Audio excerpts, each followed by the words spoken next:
Órale! Bienvenidos and welcome to the Familia FFP podcast. This is Jorge Martin and Familia. We're on YouTube, mate. Please give us a like and subscribe because we are bringing you the content you want, the content you need, the NFL Insider Series. It is still caliente. We are still bringing it. We're bringing you some of the best minds who are covering the teams that you want to know about so that we can get down to the fantasy implications for each one of those teams to help you win your fantasy football leagues, win your drafts, get the bragging rights, get going on that. And so, Familia, we're starting off. We got, before we get into our invitado, who, because we are going to the East Coast, we're going to delay it for just 1 second because we want to talk about the Fantasy Point. We're a proud member of the Fantasy Points Media Group. Please, when you go to fantasypoints.com, you get some of the greatest fantasy minds. John Hansen, Joe Dolan, who had our invitado on recently. We got Graham Barfield, Scott Barrett, Tom Brawley, Wes Huber. Everybody's bringing so much great content leading up to the training camp to get you ready for your fantasy football drafts. I pick these guys' minds all the time.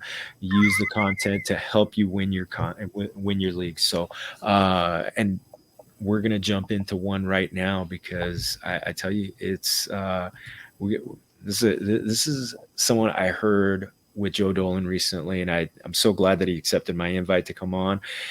Michael Nania, oh my paisan, mi amigo, I love having you on. This is great. He is one of the co-owners of Jets X Factor, and they create Jets specific content.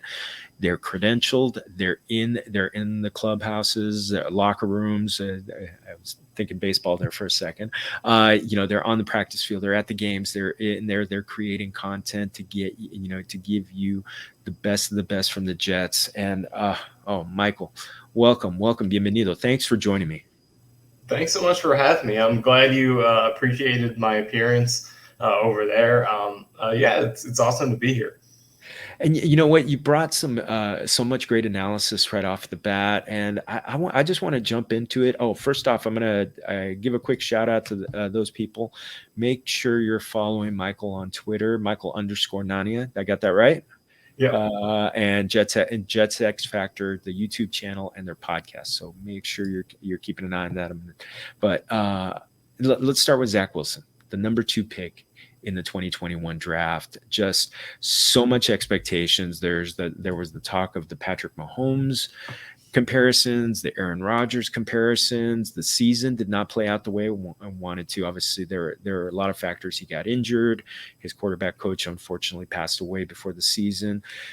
Going into 2022, this is the year of growth, where oftentimes if a player is going to take that progression to be great, it happens. A big step forward comes in second year. So much talk about bulking up. This is a guy who's, people have wanted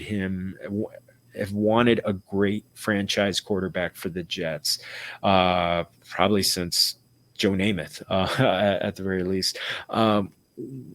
What growth can we expect? Are we looking for from what you've been able to see? Where has he looked better that could be translated into the 2022 season?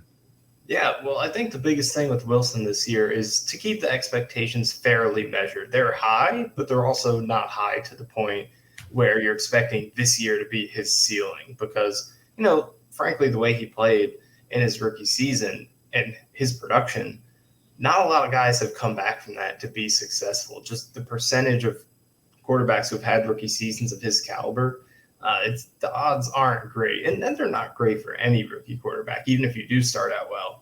But to struggle as much as he did at times last year definitely would make him an outlier if he did become successful. But it is possible. And one of the best examples is a guy in his own division who he's going to play twice a year in Josh Allen. And I think they're much different prospects. Obviously just different players had different issues in their rookie seasons, different strengths. But the trajectory of Allen's career is, I think, what Jets fans and the Jets as an organization are looking for Wilson to follow. And that's, year one, both guys struggled a lot. They had very similar rookie year numbers in terms of passer rating, touchdowns, all those things. But then year two, Allen comes out and he wasn't yet the Josh Allen that we know him as now, but Mm-hmm. he was a little bit more stable, more confident, helped them win 10 games, get to the playoffs. His accuracy was less erratic. Again, still not as sharp as it is now, but he was a decent quarterback in his second year who you could win games with. And I think that's what the Jets want Wilson to be this year. They've improved their offensive line, bolstered running back, bolstered tight end. So they can really run the football now.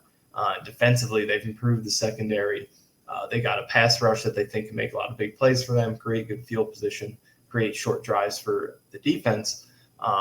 So they do have a lot of pieces to complement him this year, and I think they want him to be a guy who they could win games with, generate some momentum, allow him to have these situations where he could, put together long drives where he's not necessarily making the hugest plays or carrying the team quite yet, but is just executing the offense, completing higher percentage of his passes, continuing also protecting the ball better like he did near the end of last season. He didn't throw an interception in his final 5 games, so that was a big piece of the progress that he showed down the stretch last year, and I think that's definitely the main thing they want to see him carry over. So expectations are high. He needs to take a substantial leap and really show tangible progress that gives you the confidence to where even if he isn't a star right now, that he's trending in that direction going forward. So to do that, I don't think he has to be a top 10 guy, maybe not even top 15, but if he could be a middle of the pack quarterback who doesn't lose you games, who executes the offense and allows you to have a winning program. And again, that doesn't even mean playoffs for this team this year. It could be 7 wins, 8 wins, 9 wins, somewhere around there. And just be that winning, stable quarterback who could lead the offense, shows progress, substantial progress compared to last year, then I think he'll be on the right track towards taking that year 3 leap to maybe being an upper echelon quarterback. So on as far as he's concerned, a lot of people are playing super flex leagues, 2 quarterback leagues where you're starting that. He's not ranked as the top among the top quarterbacks and the top 12 quarterbacks, which would be for in a 12-team league as far as starters. I'm looking at ADP from Fantasy Pros, and he's number 24, so he would be still among the starters for the second for being the second quarterback. When it comes down to him, I mean, could he just kind of take some steps up a little bit, or is that maybe asking a lot considering how far he has to come, how far he's coming from last year? Yeah, I would definitely keep expectations tempered right now because, the floor, at least from a fantasy perspective, is so low based on what we saw last year. I mean, as optimistic as we are, still only had 9 passing touchdowns in 13 games last year. So and he had games where he'd under 200 yards, a lot of games under 200 yards. So the floor is low, and I think you have to be realistic about that for now. But, the ceiling is high. So I think, after a few games pass, and he's going to be tested early with some of the opponents the Jets have at the beginning of their schedule. The whole AFC North to start things out: Ravens, Browns, Steelers, and Bengals. Ravens, Browns, Bengals, and Steelers in that order. So he's going to be tested right away, and I think we'll quickly get a feel for what kind of quarterback you're getting this year from a production perspective, because last season he really struggled to put up numbers because, the passing touchdowns, they were just struggling so much to move the ball that they couldn't get in the red zone to where he could, get those red zone touchdown passes, which is where most of them come from.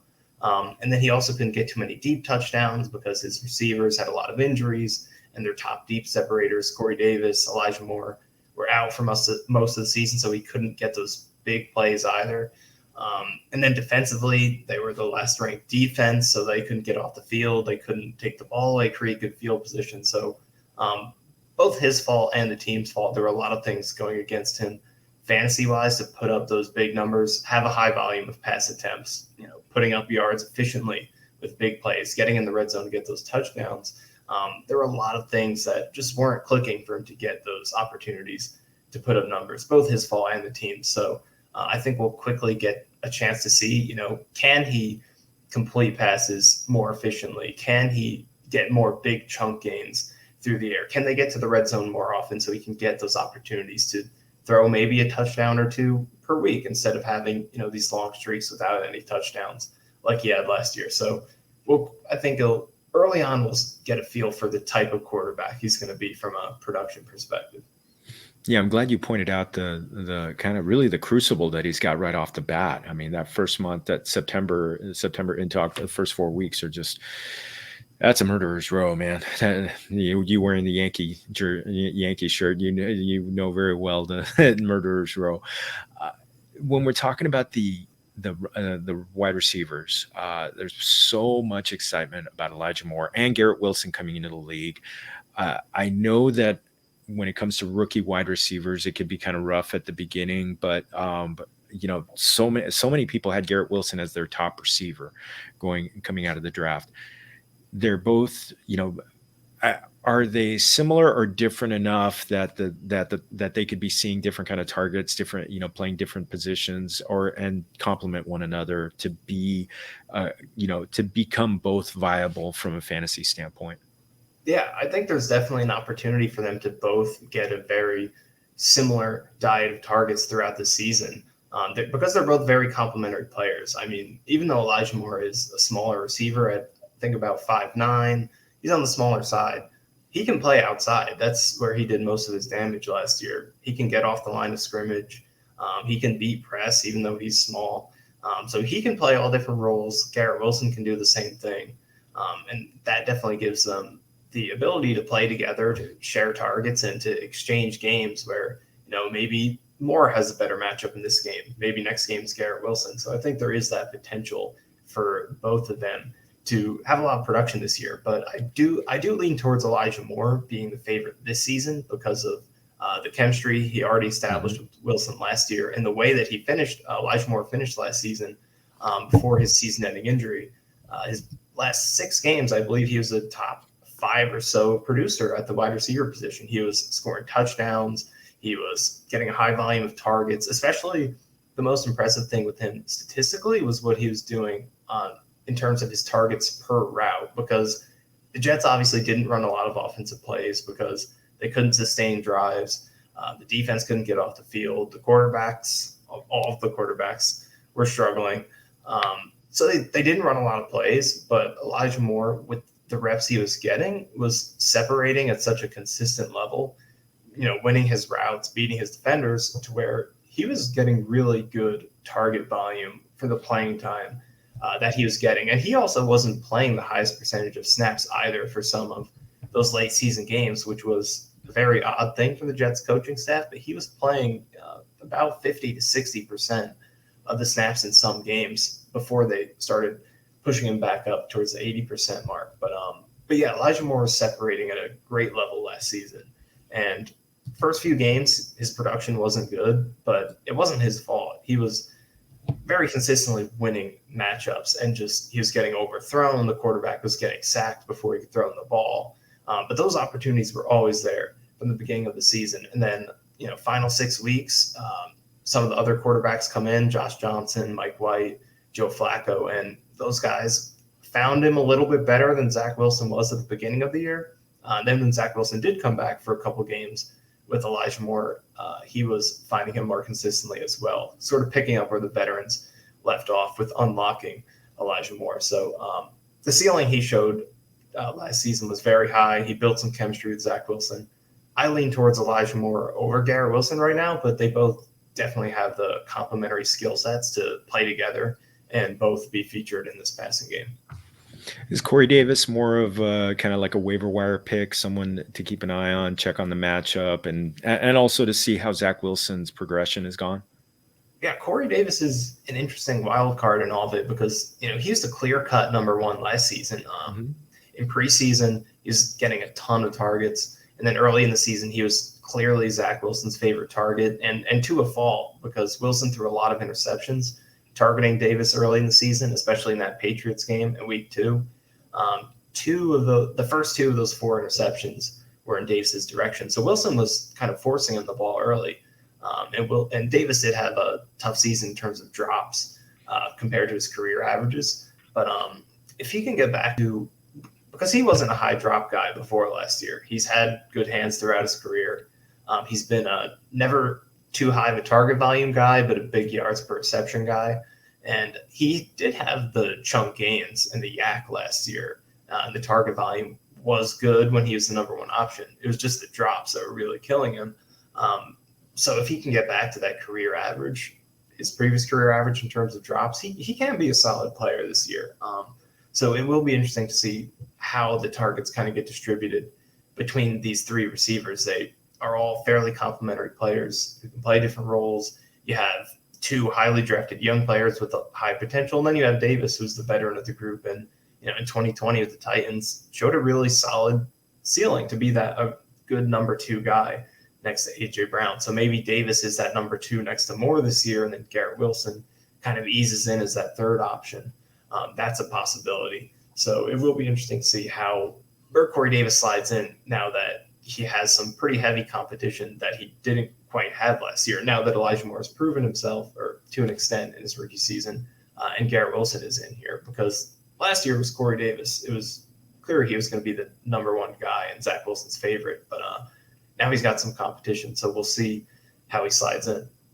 It is interesting. I mean, fantasy players, a lot of times they're not very patient when it comes to young players. They want to see those guys come in and just be studs right off the bat. And especially on, when you talk about receivers, they can come in and take a while, take maybe half a season, maybe a full season. Jamar Chase and Justin Jefferson have very much kind of like screwed us, screwed with our minds and made us think that this is that easy. It's not. Rookie seasons end up a lot of times the way Elijah Moore's did. So with some flashes, maybe a good finish. So yeah, I think I love the way you kind of broke it down. But speaking of flashes, I think people are very much expecting Breece Hall to flash this season. He's going the 3-4 range. I just picked him in a best ball league in the best ball draft in the 4th round, and I would just did a little bit of a touchdown dance right there because I was so excited to get him at that point. He was the consensus number 1 pick among draft analysts. People, found very few flaws in his game, but from a pure production standpoint, could we be looking at kind of like, it always seems like there's at least one guy to come up and take the mantle right off the bat, if not right off the bat, fairly soon. Najee Harris last year in Pittsburgh, the year before was Jonathan Taylor. Could we be, I'm nominating Breece Hall as this year's guy. Am I crazy or am I loco, or are you with me on this one? Yeah, I mean, I think there's a good possibility for it. The big X factor in all of it is Michael Carter, who himself had a very solid rookie season. He almost hit 1,000 scrimmage yards despite missing a few games. He was a good two-way threat, catching the ball and rushing it. He broke a lot of tackles. So running back wasn't seen as a need with the way that Carter was playing.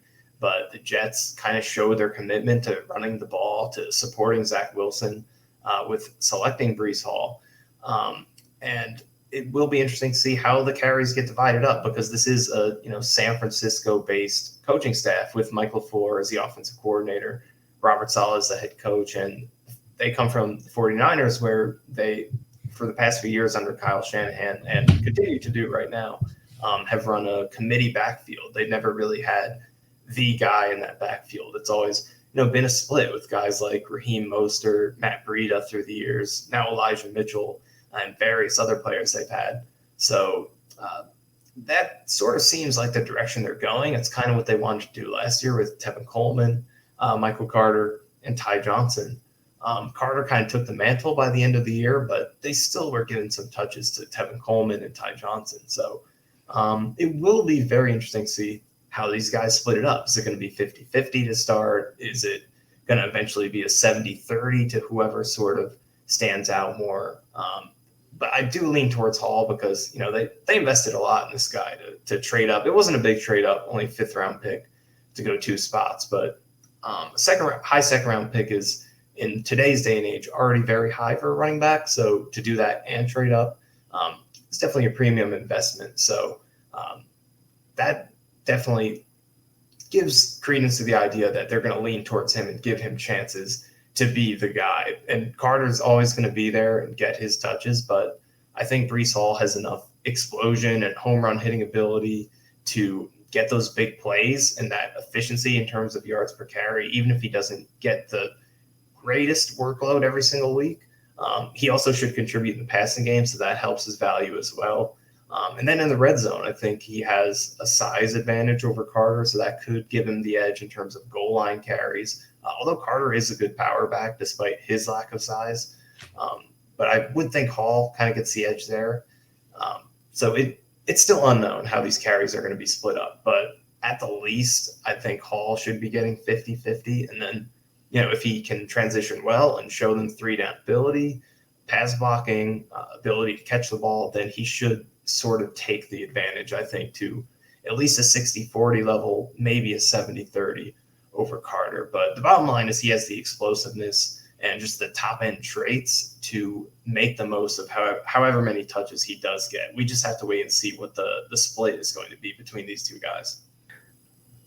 So we talked about this being a Shanahan offense, and obviously, and you mentioned it, yards after the catch is a big part. Can both of these running backs become a big factor in the passing game? I think they both definitely have the potential to. Like we mentioned with Carter, he had a big year in the passing game last season. In terms of his receiving ability, he didn't have a ton of downfield catches, but there were parts of the year where he was getting a very high volume of targets as a check down option, as a safety blanket. The thing that, in terms of Carter's receiving upside, is a little bit concerning going forward is he got a lot of those targets with Mike White in the lineup. The couple games that Mike White was in there, Carter was eating up a ton of targets and catches. And his production in the passing game wasn't as good when Zach Wilson was in there or any other quarterback. So that does kind of lay a hit in terms of projecting how his 2020 or 2021 receiving numbers project to 2022. But he definitely showed, just the elusiveness after the catch to definitely encourage the Jets to feature him in the passing game. But Breece Hall is definitely going to be a factor in the passing game. I think he kind of offers similar ability in terms of having reliable hands as a check down option, being able to make plays after the catch as a safety blanket. But I think Hall also offers a little bit more in the way of, sort of downfield potential. We didn't see a ton of it from him at Iowa State. But when he did get chances, he did have some good, contested catches, showing off some catch radius. He had a really good one-handed catch that shows up in all of his highlight reels.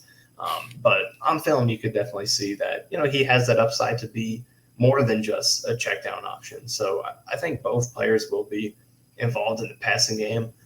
There are a lot of mouths to feed. That is a question mark in terms of getting that receiving upside up, because there's the 3 wide receivers we mentioned.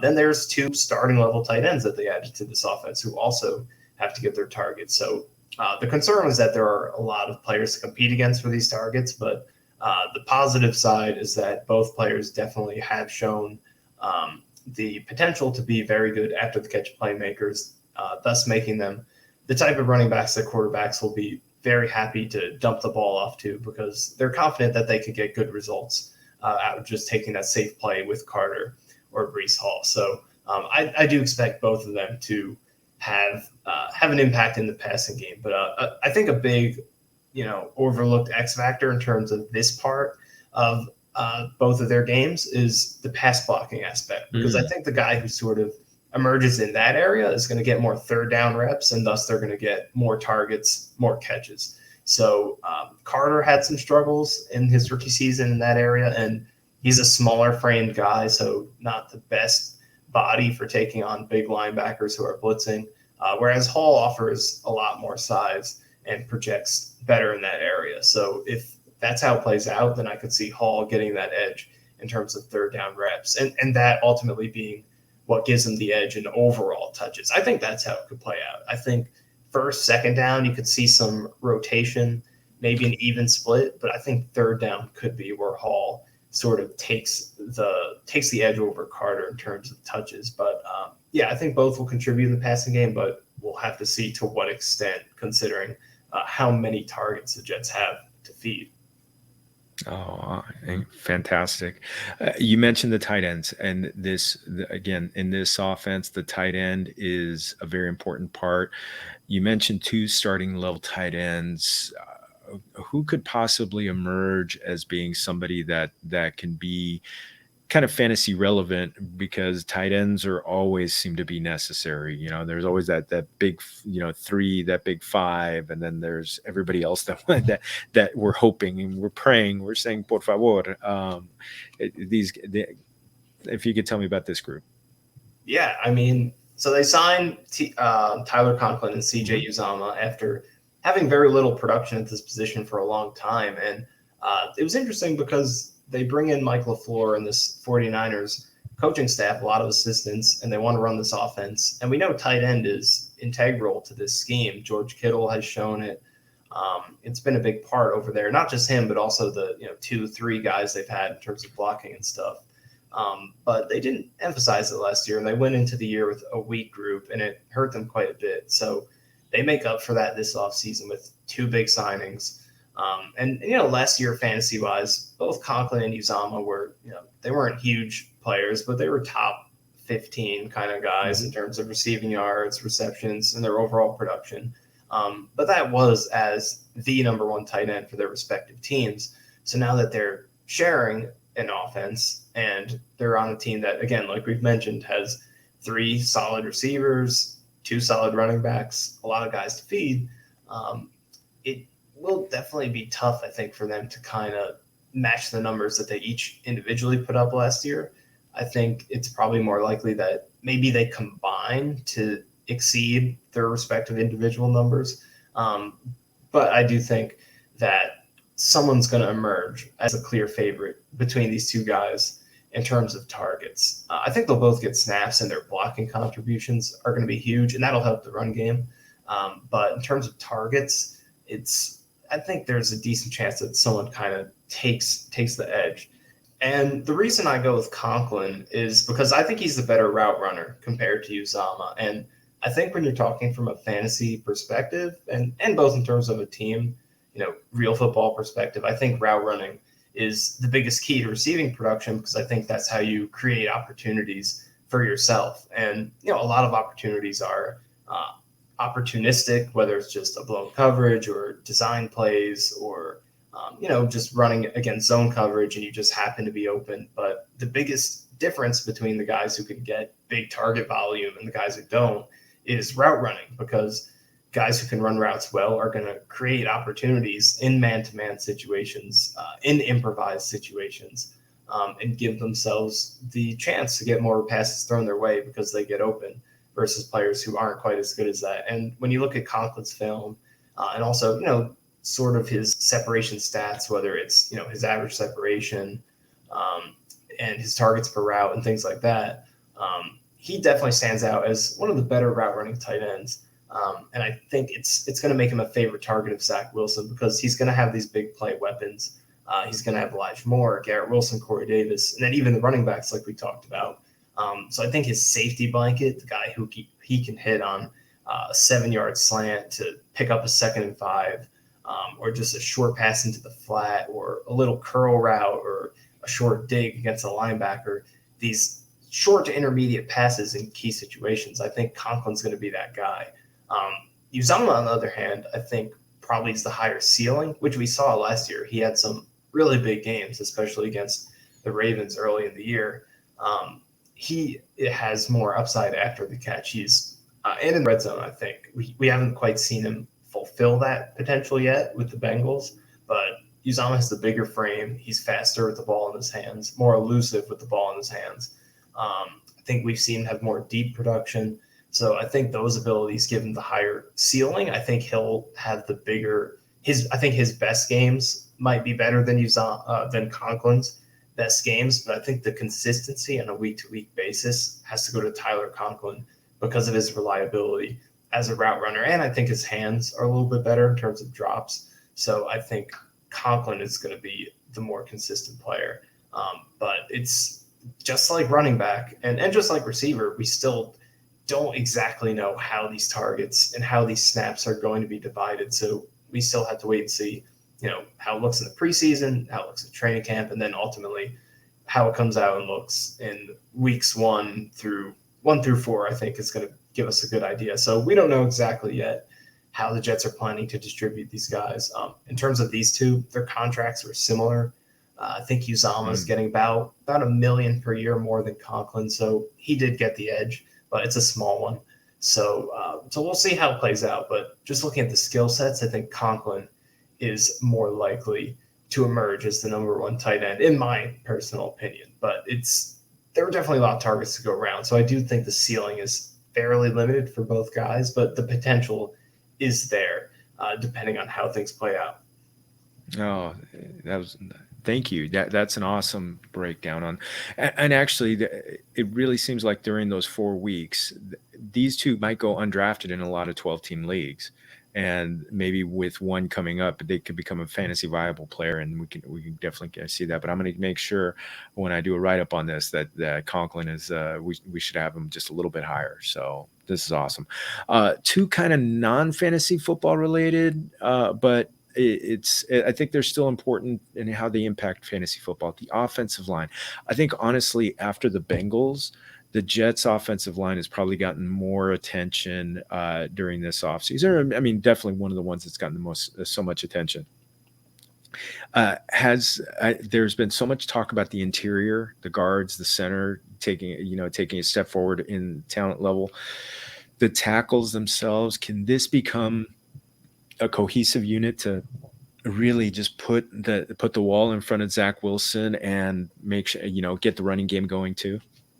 Yeah, I think the O line is a huge part of the fantasy outlook for the Jets and their real life outlook in terms of how the team's going to try and win games, because it's a unit that since their current general manager Joe Douglas came in 20 he came in 2019, but 2020 was his first off season.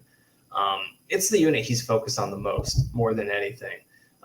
Two first round picks and three fairly high priced veteran free agent acquisitions, with this culminating this offseason with Lake and Tomlinson to complete this 5-man unit of premium investments made by this current general manager. So they've invested a lot into it. It's got a lot of potential.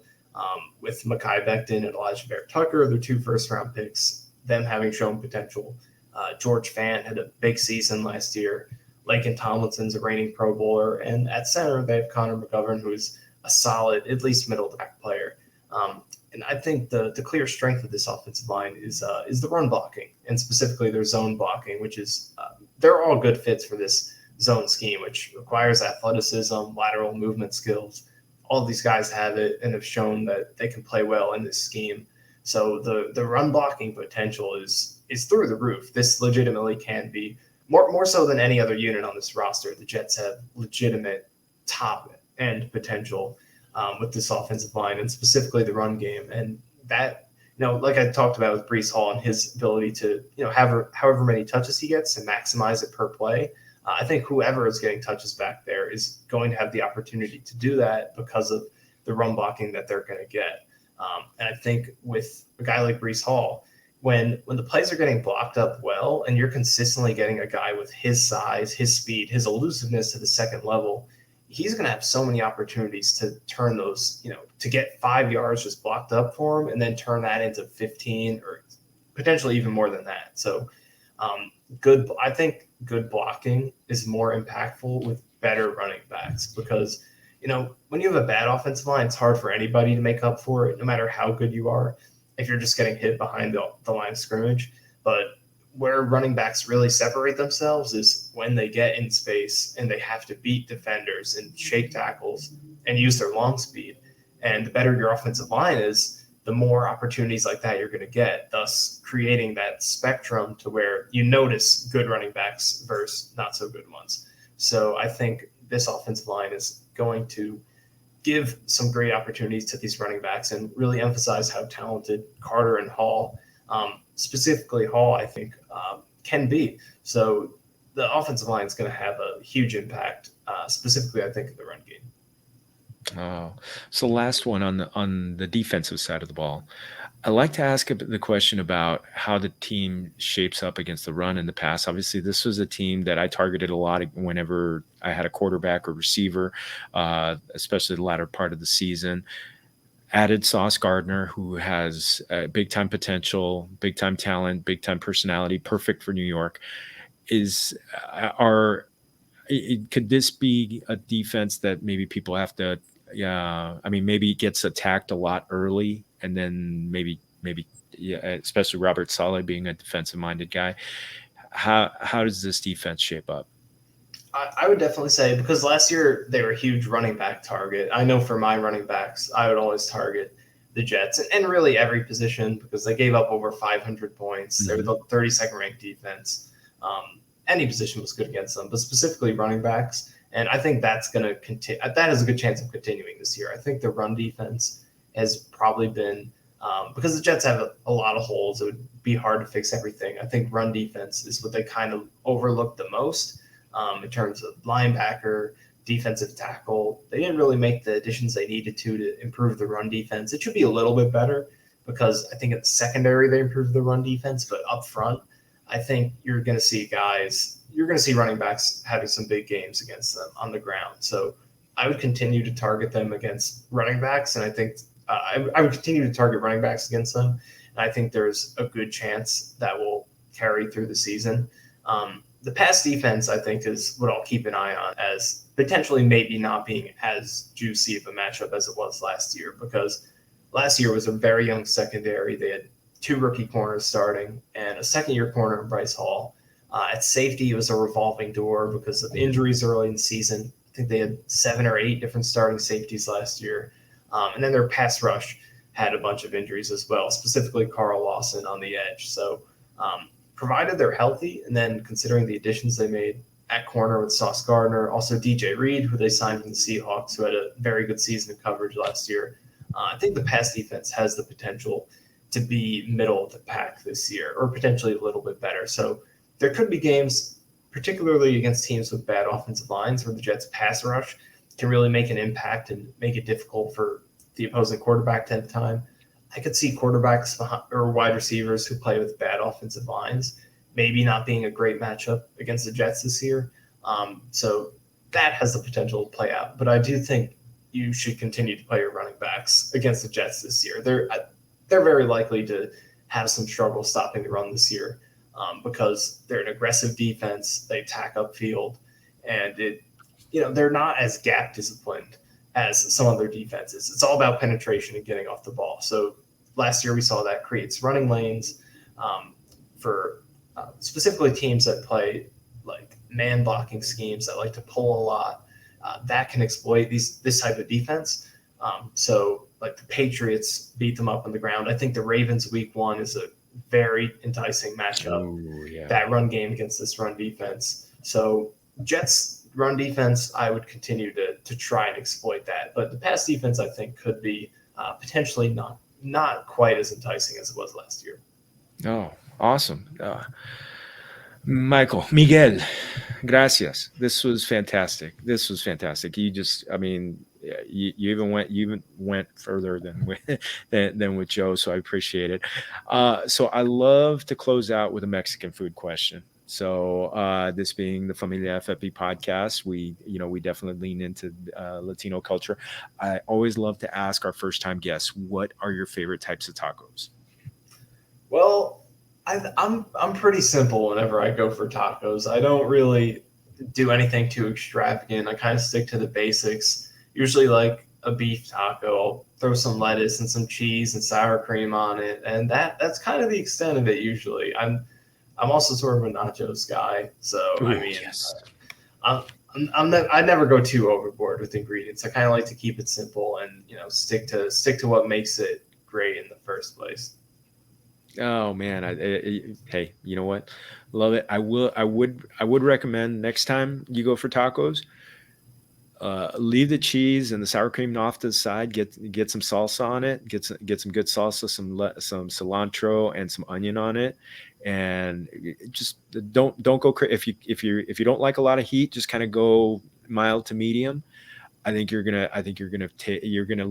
enjoy the taste of the beef, the carne asada that way. I just Okay. really recommend try it that way, and I'd love to hear what you think. So, oh yeah, and nachos. You just reminded me one of the recent guests is from down the Carolinas, and he told me about nachos with Carolina barbecue on top. So just that's phenomenal. That's just incredible.